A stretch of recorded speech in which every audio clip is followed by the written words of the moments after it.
안녕하세요, 임준입니다. 자, 오늘은요 토픽2 한 번에 통과하기 1회를 계속해서 보도록 하겠습니다.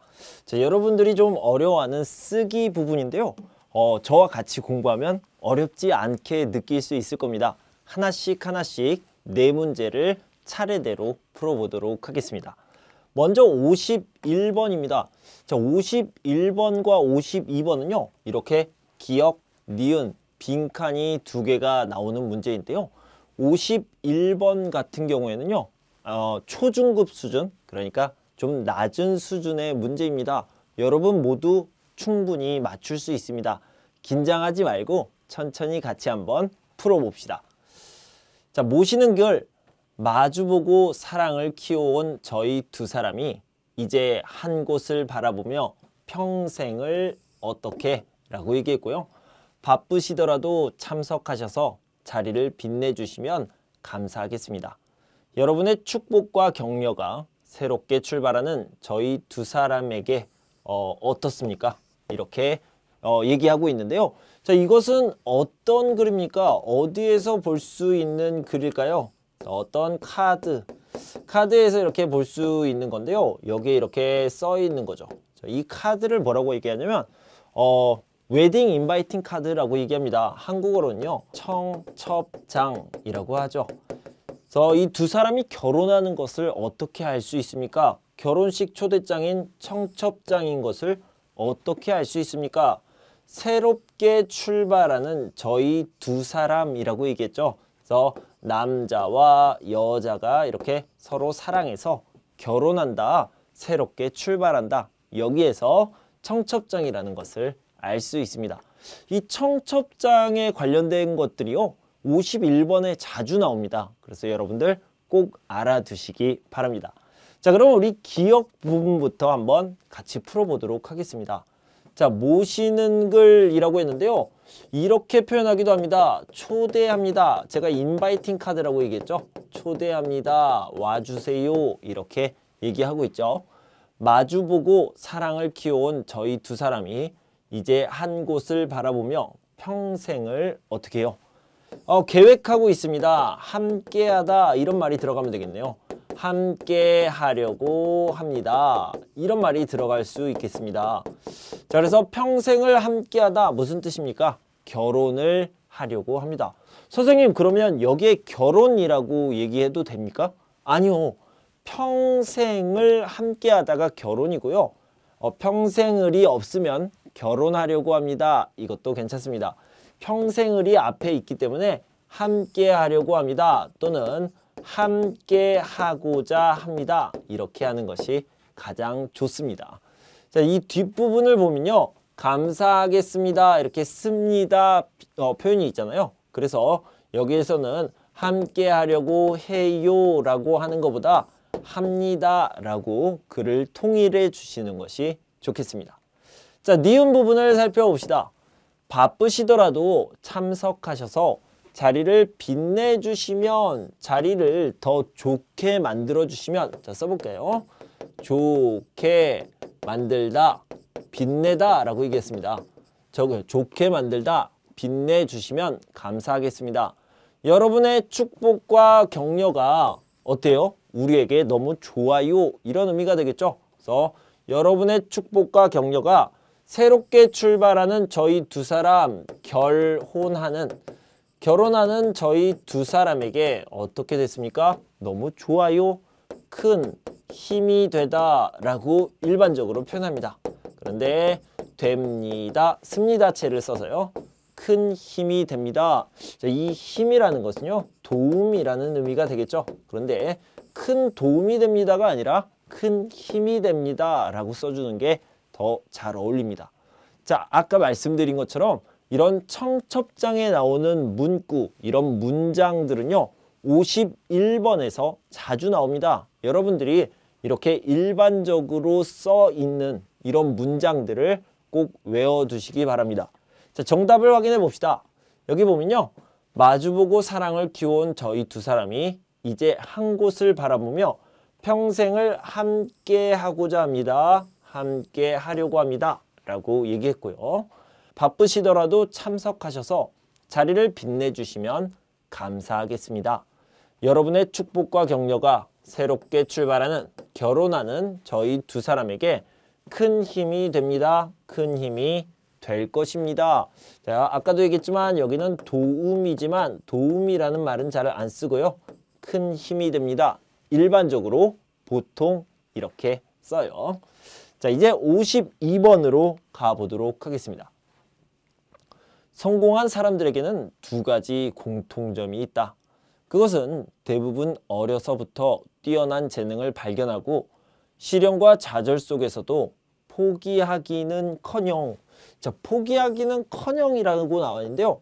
뭐뭐는커녕 그러면 뒤에는요 어떤 것을 하지 않는다, 반대의 의미가 나와 있겠죠. 만약에 그들이 끝까지 노력하지 않았다면 하고, 자, 물음표가 나와 있네요. 그랬을까? 이런 의미가 들어가면 좋겠네요. 성공은 얼마나 열심히 노력하느냐에 달린 것이 아닐까 생각한다. 자, 우리 기억, 니은 하나씩 살펴보도록 하겠습니다. 성공한 사람들에게는 두 가지 공통점이 있는데요. 자, 첫 번째는요, 어렸을 때부터 뛰어난 재능을 발견한 겁니다. 자, 이 사람들, 성공한 사람들에게만 재능이 있습니까? 아니요. 모든 사람들에게 재능이 있어요. 그런데요, 성공한 사람들의 특징, 공통점은요, 어렸을 때부터 내가 어떤 재능을 가지고 있는지 발견했어요. 찾아냈습니다. 자, 두 번째는요, 시련과 좌절 속에서도, 자, 시련과 좌절은 누구에게 있습니까? 모든 사람에게 있죠. 그런데요, 포기하지 않았습니다. 포기하지 않고 어떻게 했습니까? 끝까지 노력했습니다. 끝까지 계속했습니다. 이렇게 얘기할 수 있겠죠. 그래서 끝까지 노력하다, 노력했다. 자, 그러면 공통점이라고 했으니까 노력했다는 것이다, 노력한 것이다, 이런 식으로 들어가면 좋겠네요. 자, 다시 한번 봅시다. 뛰어난 재능을 발견하고, 자, 여기부터요. 시련과 좌절 속에서도 포기하기는커녕 끝까지 노력했다는 것이다, 노력한 것이다. 자, 이것이 성공한 사람들의 두 가지 특징입니다. 어렸을 때부터 재능을 발견했고, 두 번째는 시련과 좌절 속에서도 포기하지 않아요. 포기하기는커녕 끝까지 노력했습니다. 자, 니은을 살펴봅시다. 만약에 그들이 끝까지 노력하지 않았다면 여기에서 힌트를 찾을 수 있네요. 그 다음에 성공하다, 성공했을까? 이렇게 의문을 가지면 되겠죠. 그래서 성공했을까? 이렇게 얘기할 수 있는데요. 더 부드럽게 표현할 수 있다면 성공할 수 있었을까? 이렇게 얘기하면 되겠죠. 자, 물음표가 여기 들어가 있으니까요. 성공할 수 있었을까? 이렇게 얘기해 주면 좋겠네요. 자, 우리 답을 확인해 봅시다. 성공한 사람들에게는 두 가지 공통점이 있다. 그것은 대부분 어려서부터 뛰어난 재능을 발견하고 시련과 좌절 속에서도 포기하기는커녕 더욱 노력을 기울였다는 것이다. 더 열심히 노력했다는 것이다. 끝까지 노력한 것이다. 이렇게 쓰면 되고요. 만약에 그들이 끝까지 노력하지 않았다면 성공할 수 있었을까? 이렇게 나와 있죠. 성공은 얼마나 열심히 노력하느냐에 달린 것이 아닐까 생각한다.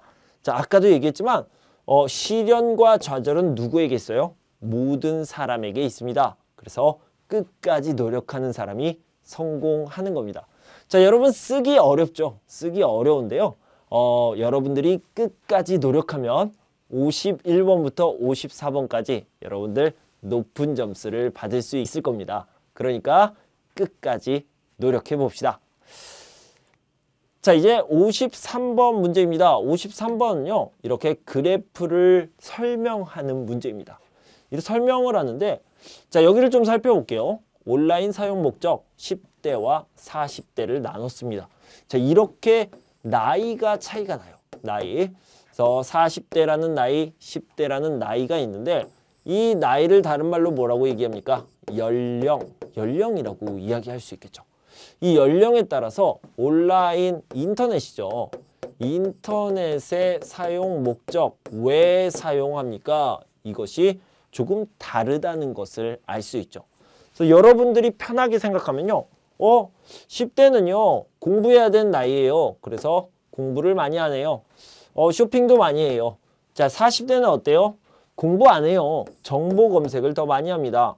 공부는요. 아주 적은 편이네요. 이렇게 간단하게 생각할 수 있는데요. 이것을 한국말로 잘 정리하면 어떻게 해야 될까요? 자, 먼저요. 여기부터 살펴봅시다. 온라인 사용 목적이 10대와 40대가 다르네요. 연령별로 다르게 정리를 했습니다. 라고 얘기했죠. 그래서 자, 누구를 조사했어요? 10대와 40대를 조사했어요. 무엇을 조사했습니까? 온라인 사용 목적을 조사했습니다. 그래서 이렇게 표현할 수 있겠죠. 10대와 40대를 대상으로 연령대에 따른 제가 말했던 나이를 이야기하는 거죠. 연령대에 따른 온라인 사이트 사용 목적에 대한 설문조사를 실시했다라고 얘기했습니다. 온라인 사용 목적에 대해서 연령대에 따라서 달라진다. 자, 다시 한번요. 10대와 40대를 대상으로 연령대에 따른 온라인 사이트 사용 목적에 대한 설문조사를 실시하였다. 자, 두 번째를 봅시다. 자, 이번엔 10대에 대해서 이야기를 해볼게요. 자, 여러분들이 이 53번 문제를 풀 때 주의해야 될 점은요. 여기에 있는 모든 숫자들을요. 다 이야기해 줘야 됩니다. 자, 이것을 보지 않고도 들으면서 이 그래프를 모두 알 수 있도록 여러분들이 여기에 있는 하나하나의 숫자를 다 이야기해 줘야 된다는 거예요. 자, 여기 보면요. 순서대로, 그러니까 가장 많은 것부터 그 다음 이렇게 정리해 주시면 좋을 것 같아요. 자, 조사 결과 10대의 경우 학습이 40%로 가장 높게 나타났으며 쇼핑이 28%, 정보 검색이 22%, 기타 활동이 10%로 그 뒤를 이었다. 여러분들이 1, 2, 3, 4 이렇게 알 수 있는데요. 표현 방법이 중요합니다. 그래서요. 보통 1등은 특별하잖아요. 스페셜하잖아요. 그래서요. 좀 길게 이야기해주면 좋을 것 같아요. 조사 결과 학습이 40%로 가장 높게 나타났으며 또는 가장 많은 비중을 차지했으며 이렇게 얘기할 수 있어요. 자, 한번 써볼게요. 가장 많은 퍼센티지, 많은 비중을 차지하다, 차지했으며 이런 식으로 얘기할 수 있어요. 했으며 대신에요. 했고 써도 괜찮습니다. 자, 그래서 가장 높게 나타났고 그 다음 뭐라고 얘기해요? 자, 두 번째는 무엇입니까? 세 번째는 무엇입니까? 네 번째는 무엇입니다. 이런 식으로 얘기하는 것보다요. 쭉 써주세요. 쇼핑, 정보, 기타 이렇게 써주시고요.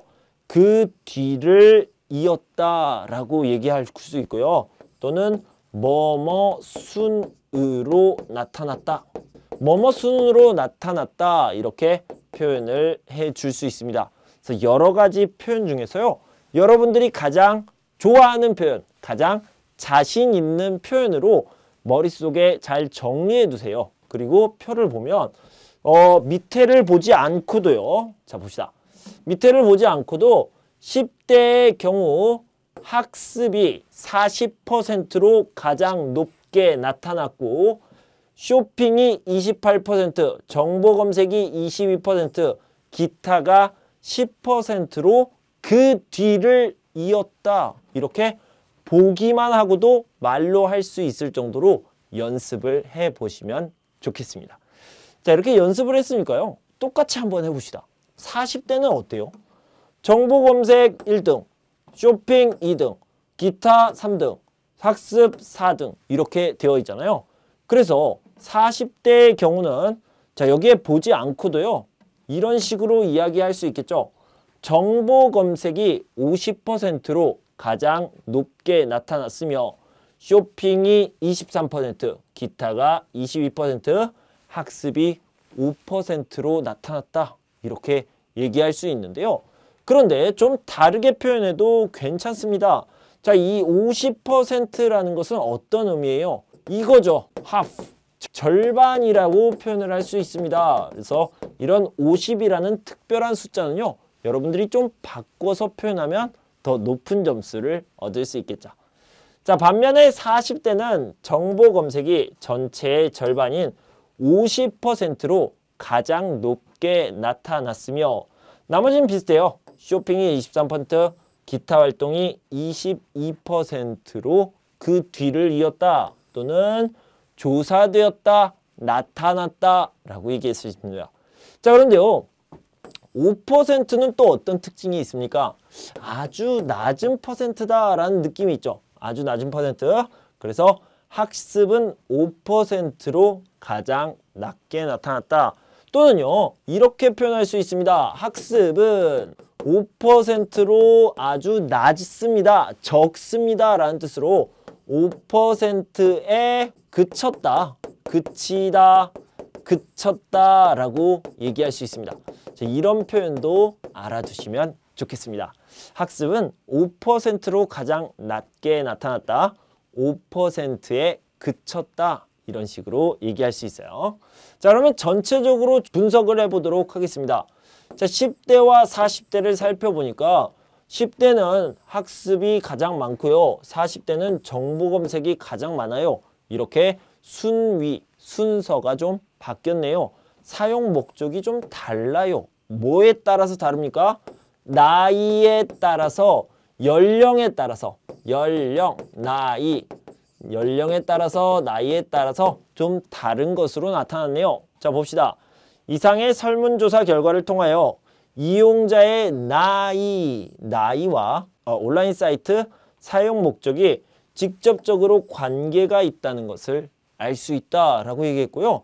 아니면 온라인 사용 목적은 10대와 40대 연령별로 많이 차이가 난다는 것을 알 수 있다. 이런 식으로 정리해 보시면 되겠습니다. 자, 어때요? 좀 정리가 됐나요? 자, 다시 한번 살펴볼게요. 여기 보면요. 온라인 사용 목적에 대해서 이야기를 하는데 맨 처음에요. 이렇게 시작을 합니다. 10대와 40대를 대상으로 연령대에 따른 온라인 사이트 사용 목적에 대한 설문조사를 실시하였다라고 얘기했고요. 먼저 10대를 본다면요. 조사 결과 10대의 경우 학습이 40%로 가장 높게 나타났으며 쇼핑이 28%, 정보 검색 22%, 기타 활동이 10%로 그 뒤를 이었다. 자, 다음에 40대를 봐야 되겠죠. 40대는 조금 다르게 50%를 절반으로 다시 한번 설명해 줬습니다.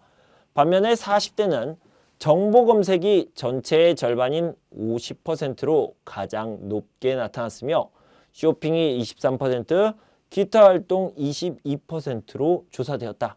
학습은 아주 적어요. 5%로 가장 낮게 나타났다. 자, 전체적인 분석을 보면요. 이상의 설문조사 결과를 통하여 이용자의 나이와 온라인 사이트 사용 목적이 직접적으로 관계가 있다는 것을 확인할 수 있었다. 또는 10대와 40대의 연령별로 목적이 많이 다르다는 것을 알 수 있었다. 이렇게 얘기하면 되겠습니다. 자, 여기에서요. 원고지 쓰는 법을 좀 알려드리면서 정리를 해볼게요. 자, 첫 번째, 일단 제목은요. 절대 쓰면 안 됩니다. 제목을 쓰지 말고요. 바로 시작하면 됩니다. 그런데 첫 번째 칸은 쓰지 않는 겁니다. 첫 번째 칸은 쓰지 않고요. 두 번째 칸부터 시작하면 되겠고요. 자, 여기 보면 숫자들이 나와 있습니다. 이런 숫자들은요. 여기에 이렇게 쓰시면 돼요. 1, 2, 3 이렇게 숫자를 하나씩 쓸 수 있는데 만약에 15다 그러면 두 개까지는 한 칸에 쓰시면 됩니다. 그런데 만약에 231이다 그러면 두 개까지는 한 칸에 쓰고 그 다음 거 세 번째부터는요. 다음 칸에 쓰시면 됩니다. 그러니까 한 칸에 들어갈 수 있는 숫자는요. 하나 또는 두 개가 되겠다. 숫자를 그렇게 생각하시면 되겠습니다. 자, 한번 마무리로 읽어보도록 하겠습니다. 10대와 40대를 대상으로 연령대에 따른 온라인 사이트 사용 목적에 대한 설문조사를 실시하였다. 조사 결과 10대의 경우 학습이 40%로 가장 높게 나타났으며 쇼핑이 28%, 정보 검색 22%, 기타 활동이 10%로 그 뒤를 이었다. 반면에 40대는 정보 검색이 전체의 절반인 50%로 가장 높게 나타났으며 쇼핑이 23%, 기타 활동 22%로 조사되었다. 학습은 5%로 가장 낮게 나타났다. 이상의 설문조사를 통하여 이용자의 나이와 온라인 사용 목적이 직접적으로 관계가 있다는 것을 확인할 수 있다. 이렇게 정리했습니다. 자, 이제 54번 문제를 풀러갑시다. 여러분들이 가장 어려워하는 문제이기도 하고요. 배점이 50점이에요. 그리고 가장 길게 써야 되는 것이기도 하죠. 하지만요, 여러분들이 저와 같이 계획을 잘 세우면 문제 없습니다. 지난번에 글을 위한 계획을 뭐라고 얘기한다고 그랬어요? 개요라고 얘기했죠. 그래서 이 개요를 같이 한번 세워보고 글을 완성해 가도록 하겠습니다. 자, 먼저 문제를 봅시다. 요즘 소비자들은 상품이나 서비스를 구매하는 일반적인 활동에서 벗어났다. 인터넷을 통해 사용 후기를 공유하고 제품의 개발이나 개선 과정에도 참여하고 있다. 이렇게 달라진 소비자의 태도에 대해 아래의 내용을 중심으로 자신의 생각을 쓰십시오. 자, 일단요, 소비자들에 대한 이야기를 하고 있어요. 소비자들은 뭡니까? 서비스나 상품을요, 구매하는 사람입니다. 사는 사람이에요. 사는 사람인데 어떻게 됐습니까? 달라졌습니다. 어떻게 달라졌는지 좀 보도록 합시다. 자, 일반적으로 소비자들은 어떤 역할을 합니까? 자, 일반적으로라는 것은 보통 우리가 생각할 때 어떤 일을 합니까? 소비자들은 물건을 사는 사람, 서비스를 사는 사람들이죠. 오늘날 소비자들의 특징은 무엇인가 라고 있는데 요즘을 얘기하는 거죠. 현대의 소비자들은 옛날에 비해서 좀 달라진 게 있습니까? 이것을 말하고 있어요. 앞으로 소비자, 그러면 미래를 얘기하는 거네요. 소비자는 어떤 태도를 갖는 것이 바람직한가 좋은가 라고 얘기했죠. 그래서 어떤 태도를 갖는 것이 좋은지 알아봅시다. 자, 이렇게 세 가지를 이야기했는데요. 이 세 가지를 다시 한번 정리한다면 어떻게 될까요? 자, 일반적으로 소비자들은 어떤 역할을 하는가 라고 했는데요. 우리가 이제까지 과거부터 지금까지 가지고 있던 생각, 소비자의 과거를 말하고 있습니다. 자, 다음 오늘날 소비자들의 특징은 무엇입니까? 과거와 현재는 좀 달라졌죠. 소비자의 현재를 이야기하고 있고요. 앞으로라고 했으니까 소비자는 어떤 태도를 갖는 것이 바람직합니까? 미래에는 어떻게 하는 것이 좋겠습니까? 과거, 현재, 미래로 나눠서 한번 계획을 세워보도록 할게요. 자, 일반적으로 소비자들은 어떤 역할을 합니까? 소비자의 과거, 어떤 것들이 있을까요? 기업의 상품이나 서비스를 구매하는 활동을 합니다. 그러니까 일반적으로는 돈을 주고 상품을 구매하거나 서비스를 구매하는 일을 했죠. 자, 기업이 상품이나 서비스를 개발하여 시장에 내놓으면, 그러니까 회사가 서비스를, 상품을 팔면 소비자는 그것에 비용을 지급하고 돈을 내다. 그 다음에 사요, 구매 활동을 한다, 사다. 이것이 소비자의 일반적인 역할이다 라고 얘기할 수 있겠죠. 일반적인 역할이기도 하고요. 과거부터 지금까지 해왔던 역할이기도 합니다. 자, 오늘날 소비자들의 특징은 무엇입니까? 소비자의 현재. 자, 과거에는 그냥 돈 주고 샀어요. 그런데 요즘은 어떻습니까? 사용을 해보고요. 인터넷을 통해서 구매 후기를 올립니다. 그러니까 어땠는지 평가를 하고요. 사람들과 공유를 하게 되죠. 인터넷 덕분에 많은 것들이 변했는데요. 그 중에 하나가 소비자들의 현재 역할이 변했다라는 것을 알 수 있죠. 자, 첫 번째는 무엇입니까? 상품 개발 및 개선에도 참여한다라는 겁니다. 이 개선이라는 것은 더 좋게 만들다, 더 좋게 만드는 것에 참여한다라는 겁니다. 사용 후기를 작성하여 인터넷으로 공유하는 방식이고요. 얼리 어댑터가 등장했습니다. 물건이 나오면 바로 사서 그것에 대한 후기를 작성을 하는 겁니다. 이 물건이 어떤지 소개해 주는 거예요. 옛날에는 그냥 물건을 사서 쓰는 사람이었는데 이제는요, 정보를 공유하는 사람이 되었습니다. 자, 그러니까 회사와 같이 상품에 대해서 어떤 일을 하고 있는 역할을 하는 거죠. 자, 두 번째는 뭐예요? 전문적인 소비자 단체도 생기기 시작했습니다. 전문적입니다. 이제 전문가가 됐어요. 기업에서도 민감하게 반응하고 이러한 의견을 반영하려고 합니다. 그래서 이제는 소비자가요, 단체를 만들어서 그 물건을 더 좋게 만들거나 평가를 하게 됩니다. 자, 봅시다. 오늘날 소비자들은 단순히 구매 활동에만 그치지 않고 상품의 개발 및 개선에도 적극적으로 참여하고 있다. 자신이 상품을 사용하면서 느낀 점을 솔직하고 구체적으로 작성해서 인터넷을 통하여 다른 소비자와 공유한다. 기업이 제시하는 상품 정보는 대개 구매로 이어지도록 장점에 치중되어 있지만 소비자의 사용 후기는 단점까지도 참고할 수 있어서 점점 많은 사람들이 후기를 찾아 읽고 있다. 특히 신제품 사용을 즐기는 얼리 어답터들은 누구보다 발빠르게 신제품의 장단점을 분석해서 알려준다 라고 얘기했죠. 그래서 구매 활동에만 그치지 않고 어때요? 개발 및 개선에도 참여를 하는데요. 광고라는 것과 후기를 비교하고 있습니다. 이 광고, 기업에서 물건을 팔기 위한 광고에는요, 온리, 장점, 좋은 점만 이야기하고 있습니다. 그런데 후기는 어땠습니까? 장, 단점, 장점과 단점을 같이 이야기해 주기 때문에 다른 소비자들이 어때요? 광고를 보지 않아요. 진짜 모습, 장점과 단점이 들어있는 이것을 본다라는 거죠.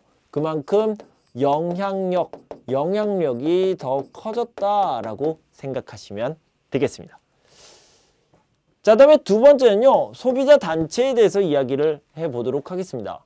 이처럼 사용 후기에 영향력이 강해지면서 보다 전문적이고 객관적인 소비자 단체가 생기기도 했다. 자체적으로 상품을 실험하고 기업의 상품 정보가 과장되지는 않았는지, 가격이 적당한지 등을 검증해서 더욱 믿고 살 수 있도록 해준다. 사정이 이렇다 보니 기업들도 이에 민감하게 반응하고 지적된 사항들을 신속하게 개선하고자 노력하는 추세이다. 아예 제품 개발 단계부터 소비자의 의견을 적극적으로 반영하기도 하는 것이다 라고 얘기했죠. 자, 이제 소비자가요, 기업들에게 영향을 주는 단계가 되었습니다. 그래서요, 처음에 제품을 만들 때, 제품을 개발할 때부터 소비자들에게 물어봅니다. 이 제품 어때요? 개발할까요? 어떻게 개발할까요? 이런 상황이 되었다는 거죠. 이런 식으로 글을 구성하면 좋겠습니다. 자, 마지막으로 소비자의 미래에 대한 것을 살펴봅시다. 앞으로 어떤 것이 좋겠습니까? 소비자들 어떻게 해야 됩니까? 봅시다. 잠재력이 큰 중소기업에도 영향력을 발휘하면 경제 발전에 도움이 될 것입니다. 그러니까요, 이제는 소비자들이 어떻게 해야 돼요? 중소기업에도 도움을 줘야 됩니다. 영향력을 줘야 됩니다. 물론 다 좋은 것만 주는 건 아니죠. 잘못한 것은 잘못했다고 말하고 좋은 것은 잘했다고 알려주는 겁니다. 자, 봅시다. 앞으로 사용 후기를 기반으로 한 소비자의 영향력은 계속 성장할 것이다. 그런 영향력을 시장을 독점하고 있는 대기업뿐만 아니라 잠재력이 큰 중소기업에까지 발휘한다면 경제 발전에 이바지하는 바가 매우 클 것이다. 이바지하다, 도움을 주다라는 뜻이요. 도움을 주다. 도움을 주는 것이 매우 클 것이다 라는 겁니다. 그래서 경제를 대기업 중심이 아니라 소비자들의 힘으로 중소기업도 키워주는 방식으로 이끌어주면 좋겠다. 이것이 앞으로 소비자들이 해야 할 일이다. 이렇게 소비자의 미래까지 완성을 해봤습니다. 자, 우리 구성을 보면요, 소비자들의 일반적인 역할, 그러니까 돈을 주고 물건이나 서비스를 사는 역할에 대해서 먼저 이야기했는데요. 이 일반적이라는 것은 과거부터 지금까지 온 과거의 역할이었고요. 현재는 인터넷을 기반으로 하고 있기 때문에 두 가지 역할을 하고 있죠. 그래서 영향력을 준다. 그래서 후기를 써서 다른 사람들에게 장점과 단점을 같이 알리고요. 그것이 점점 커지면서 단체, 소비자 단체들도 생겼다라고 얘기했고요. 미래에는 앞으로 전체적인 경제 균형을 위해서 노력할 필요가 있다. 여기까지 이렇게 써봤습니다. 자, 여러분 54번 문제까지 이렇게 잘 마무리해 봤습니다. 여러분 조금 어려울 수 있지만 개요를 작성해서 하나씩 채워간다면 너무 어렵지 않은 어휘로도 좋은 글을 쓸 수 있습니다. 여러분들이 알고 있는 쉬운 어휘로도 구성을 잘 해보면 높은 점수를 얻을 수 있을 겁니다. 자, 여러분 공부하시느라 수고 많으셨고요. 저는 다음 시간에 읽기 부분을 가지고 돌아올 텐데요. 그때까지 여러분 건강하고 행복하세요. 감사합니다.